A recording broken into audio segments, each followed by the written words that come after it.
그러면 오늘 설교 본문을 말씀드리고 함께 읽어보면서 설교를 시작해 보도록 하겠습니다. 2025년 12월 28일 싱가포르 순복음교회가 드리는 올해 마지막 주일 예배의 설교 본문은 히브리서 2장 14절부터 18절까지의 말씀이 되겠습니다. 이 시간 다 같이 히브리서 2장 14절부터 18절을 함께 읽어보도록 하겠습니다. 자녀들은 혈과 육에 속하였음에 그도 또한 같은 모양으로 혈과 육을 함께 지니심은 죽음을 통하여 죽음의 세력을 잡은 자 곧 마귀를 멸하시며 또 죽기를 무서워함으로 한평생 매여 종노릇하는 모든 자들을 놓아주려 하심이니 이는 확실히 천사들을 붙들어 주려 하심이 아니요 오직 아브라함의 자손을 붙들어 주려 하심이라. 그러므로 그가 범사의 형제들과 같이 되심이 마땅하도다.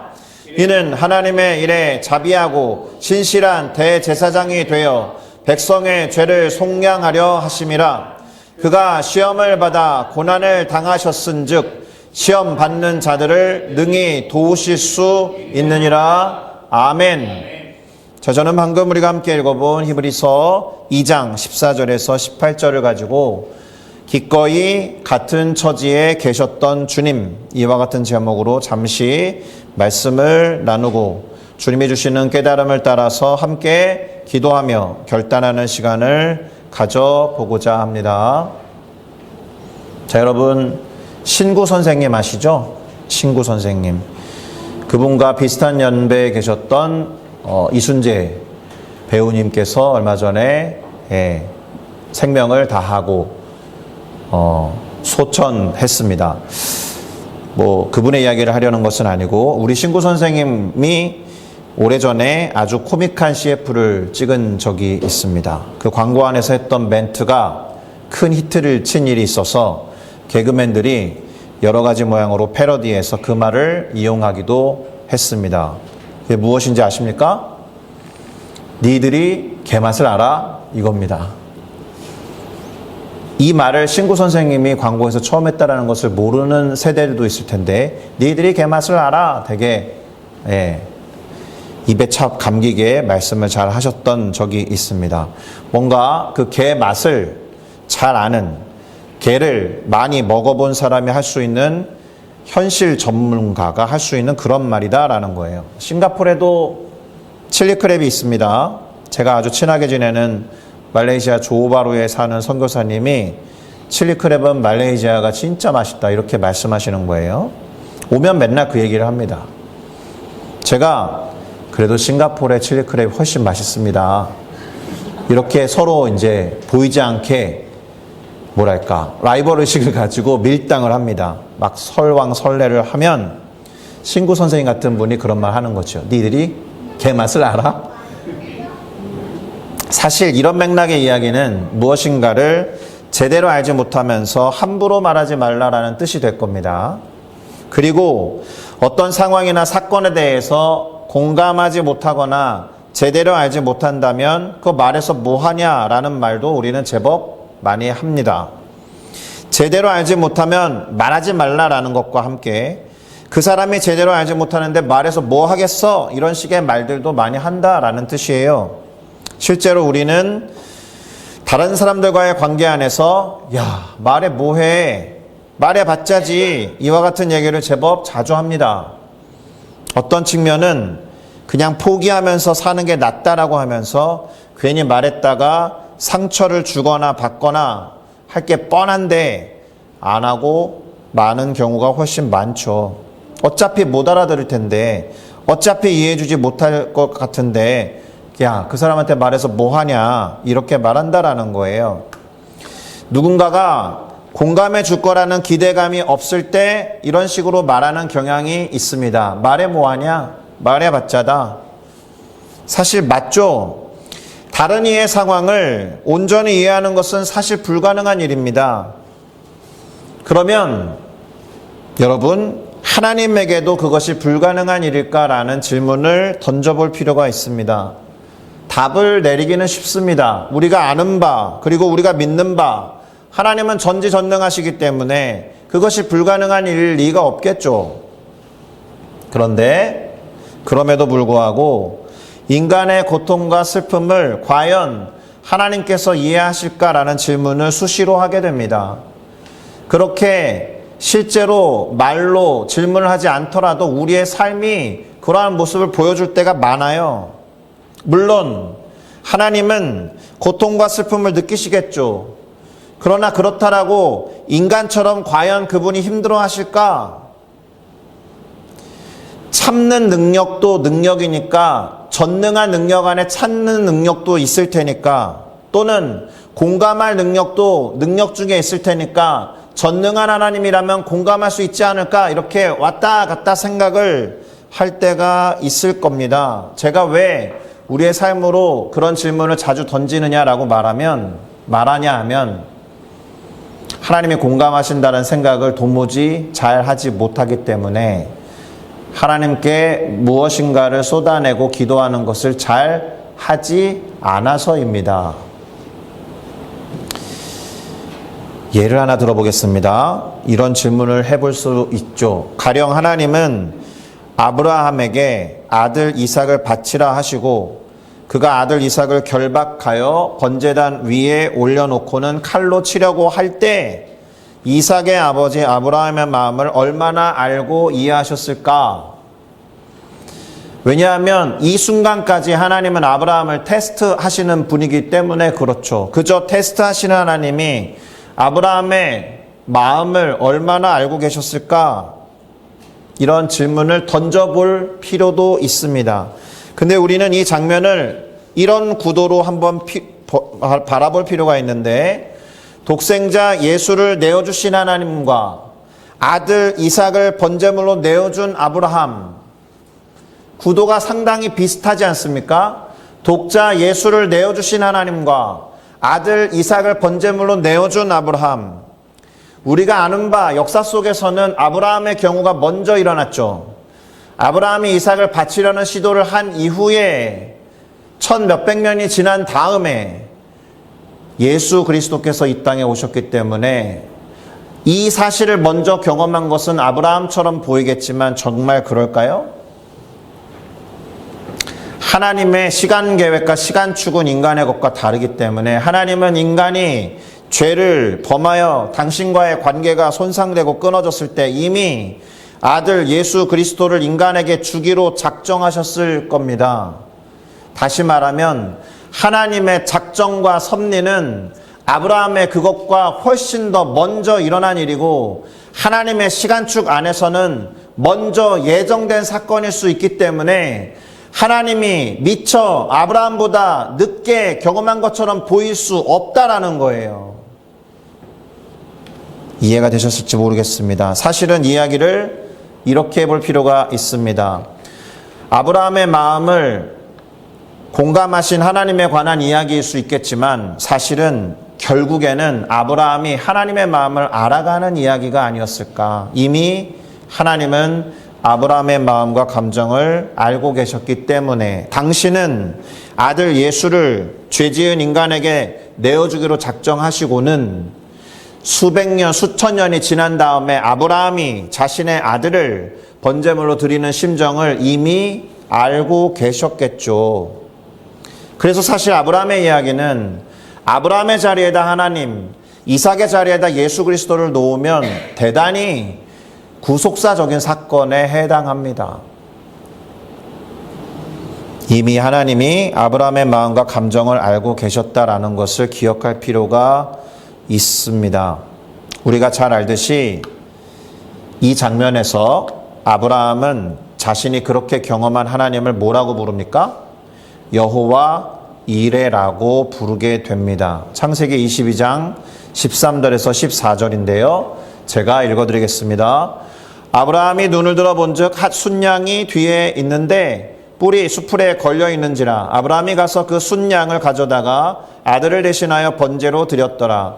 아브라함이 그 땅 이름을 여호와 이레라 하였으므로 오늘날까지 사람들이 이르기를 여호와의 산에서 준비되리라 하더라. 아멘.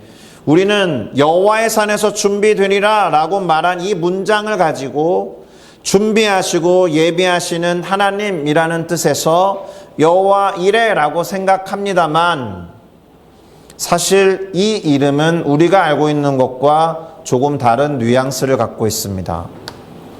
자, 여호와의 산에서 준비되리라는 말을 영어 성경으로 보시면 On the mountain of the Lord it will be provided 라고 되어 있습니다. It will be provided 라고 되어 있지 it will be prepared 라고 되어 있지 않다라는 것을 기억하셔야 돼요. 우리가 준비라는 단어를 생각하면 당연히 prepare일 것 같은데 원어에 가깝게 번역한 영어 성경은 provide라는 단어를 쓰고 있다라는 겁니다.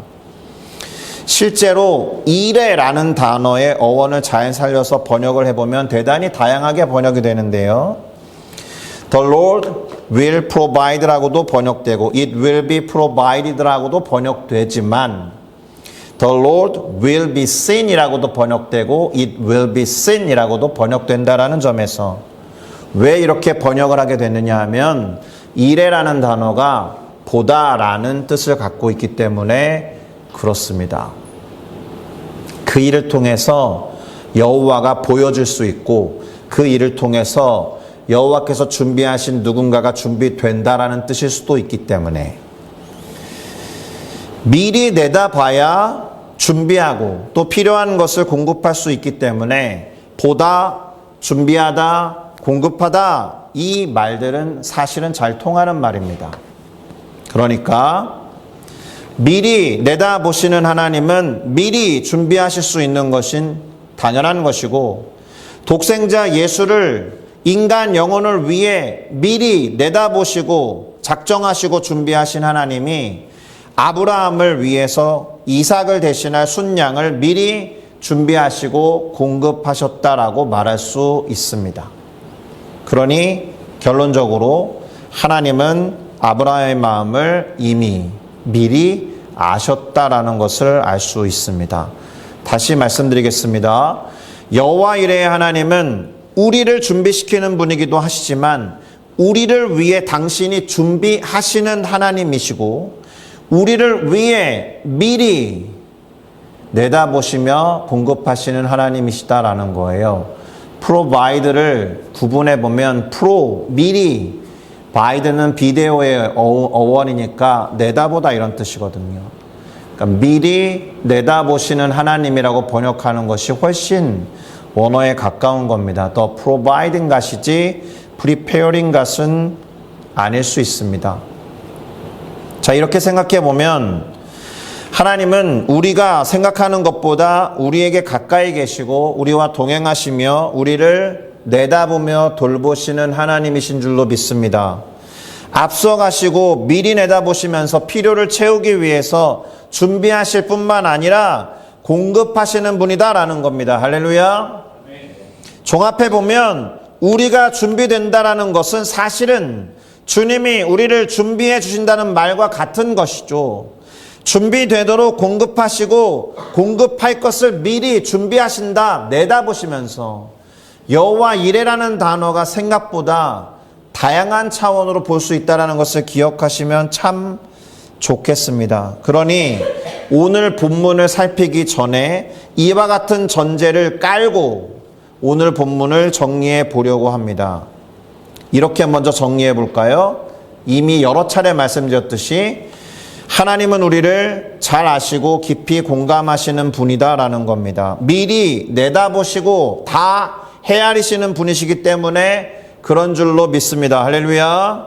자, 그러면 오늘 설교 본문을 간단히 살펴보면서 깨달음을 얻어보면 좋을 텐데 일단 히브리서 2장 14절에서 15절을 살펴보도록 하겠습니다. 제가 읽겠습니다. 자녀들은 혈과 육에 속하였음에 그도 또한 같은 모양으로 혈과 육을 함께 지니심은 죽음을 통하여 죽음의 세력을 잡은 자 곧 마귀를 멸하시며 또 죽기를 무서워함으로 한평생 매여 종노릇하는 모든 자들을 놓아주려 하심이니 아멘. 자, 여기에서 그는 예수 그리스도를 뜻하죠. 그래서 예수 그리스도를 넣어서 읽어보면 예수님께서 행하신 일을 그대로 설명하고 있는 본문임을 우리는 알 수 있습니다. 무엇이냐? 혈과 육을 지니시고 인간과 동일한 모습으로 이 땅에 오셔서 죽음을 맛보셨는데 그 이유가 무엇이냐?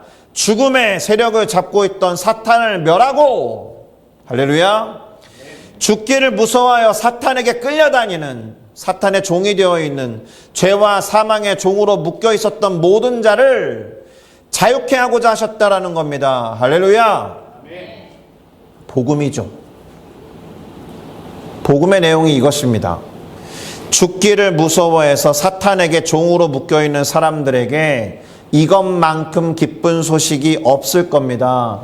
내가 그런 상태에 있다라는 것을 인식하고 진지하게 고민하는 사람에게 이와 같은 구절만큼 복음은 없을 것이에요. 복된 소식이 없다라는 겁니다. 그렇게 힘겨워하는 영혼에게. 그러니까 혈과 육을 지닌 인간으로 오신 예수님은 그래서 혈과 육을 지닌 인간을 가장 잘 이해하시겠죠. 맞습니까? 그리고 하나님은 죄인된 우리의 삶을 아까 말씀드렸듯이 미리 내다보시고는 무엇이 이 친구들에게 가장 절실할지를 아시고 예수 그리스도를 준비시켰다라는 겁니다. 아멘. 자, 그 다음 구절에 보니까 이런 내용도 나옵니다. 히브리서 2장 16절부터 17절의 상반절인데요. 제가 읽겠습니다. 이는 확실히 천사들을 붙들어 주려 하심이 아니요 오직 아브라함의 자손을 붙들어 주려 하심이라. 그러므로 그가 범사에 형제들과 같이 되심이 마땅하도다. 왜요? 예수께서 혈과 육을 입고 왔으니 천사들을 붙들어 주려는 것이 아니겠죠. 천사는 혈과 육을 갖고 있지 않으니까. 그러면 너무나도 명백하게 하나님과 동일 본체이신 예수 그리스도께서 혈과 육, 곧 육체를 입고 이 땅에 오셨다라는 것은 인간을 위한 것일 수밖에 없다라는 뜻이에요. 맞습니까? 아브라함의 자손을 붙들어 주려 하심이니까 그러기 위해서 아브라함의 자손과 같은 혈육이 되고 그들과 형제가 되는 것은 당연한 거다라는 거예요. 마땅하도다. 육신을 입고 이 땅에 오는 것이 당연한 일이었다라는 거예요. 인류를 붙들어 주시기 위해서. 그래서 성육신 하셔야 했다라는 겁니다. 여러분 그렇게 생각해 본 적 있으세요? 하나님과 동일 본체이신 예수님이 인간의 몸을 입고 이 땅에 오는 것은 당연한 일이었다. 한 번도 그렇게 생각해 본 적 없을걸요? 어떻게 그럴 수 있지? 정말 기적과 같은 일 아닌가? 정말 보기 드문 일, 있을 수 없는 일이 아닌가라고 생각할 때가 많지, 그것이 마땅한 일이다라고 생각한 적 있으시냐고요. 예수 그리스도께서 인간의 육신의 몸을 이끌고 입고서 이 땅에 오신 게 너무 자연스럽다 이렇게 생각하신 적이 있느냐? 근데 생각해 보세요.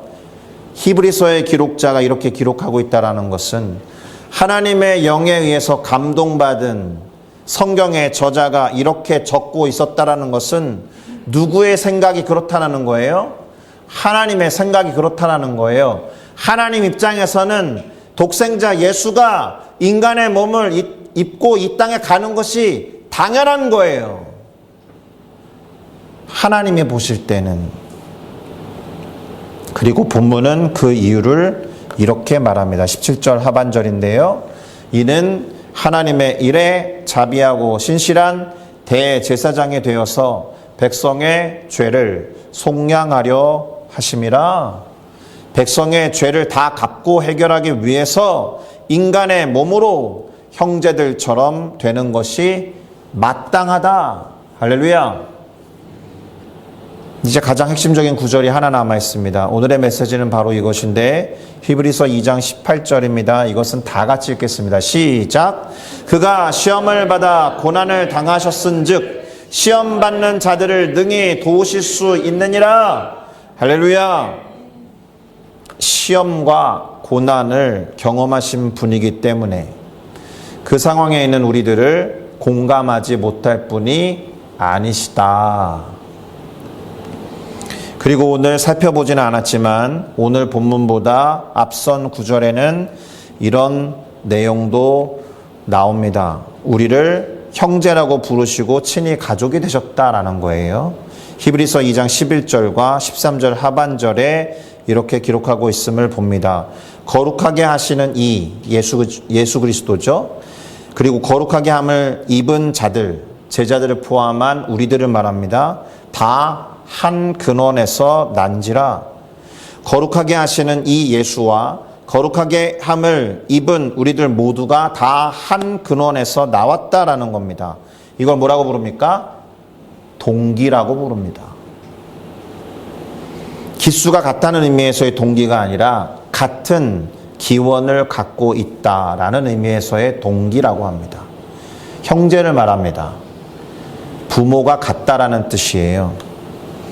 아버지 하나님으로부터 나왔다라는 뜻입니다. 가족이라는 말이에요. 그래서 형제라고 부르시기를 부끄러워하지 아니하시고 주저하지 아니하시고 개의치 아니하시고 나와 및 하나님께서 내게 주신 자녀다라고 자랑스럽게 말씀하셨다라는 겁니다. 실제로 그런 구절이 있지요. 고린도전서 1장 30절인데요. 같이 읽어보겠습니다. 시작. 너희는 하나님으로부터 나서 그리스도 예수 안에 있고 예수는 하나님으로부터 나와서 우리에게 지혜와 의로움과 거룩함과 구원함이 되셨으니 아멘. 핵심이 뭐예요? 우리가 하나님으로부터 났다라는 겁니다. 예수 그리스도도 그렇고 이건 하나님을 아버지로 모신 우리가 예수님과 형제 자매가 되었다라는 뜻이에요. 할렐루야. 쉽게 말해서 가족이라는 말입니다. 자, 여러분, 가족은 내가 직접 당하는 고통이나 고난이 아니어도 우리 가족 중에 누군가가 그렇다라면 그걸 같이 느끼는 사람, 최소한 비통에 알 줄 아는 사람을 말합니다. 그게 안 되면 사실 가족이 아닌 거죠. 막 잘 되면 배 아파하고 잘 안 되면 고소해하는 건 가족이 아닐 겁니다. 고통은 고통대로, 기쁨은 기쁨대로 함께 하는 것이 가족입니다. 교회가 그런 말씀들 많이 하는데 교회가 가정이 될 필요는 없습니다. 그건 건강한 게 아닙니다. 그러나 교회는 가족은 될 수 있어야 합니다. 다시요. 여러분, 가정과 가족을 구분하셔야 될 겁니다. 교회가 가정이 되어서는 안 되지만 가족은 될 수 있어야 한다. 우리 모두가 우리 교회에 지체된 누군가의 아픔에 함께 공감하고 동참하는 것은 가족으로서 해야 될 일이다라는 거예요. 그러면서 아주 짧은 쇼츠 영상을 하나 보고 가겠습니다.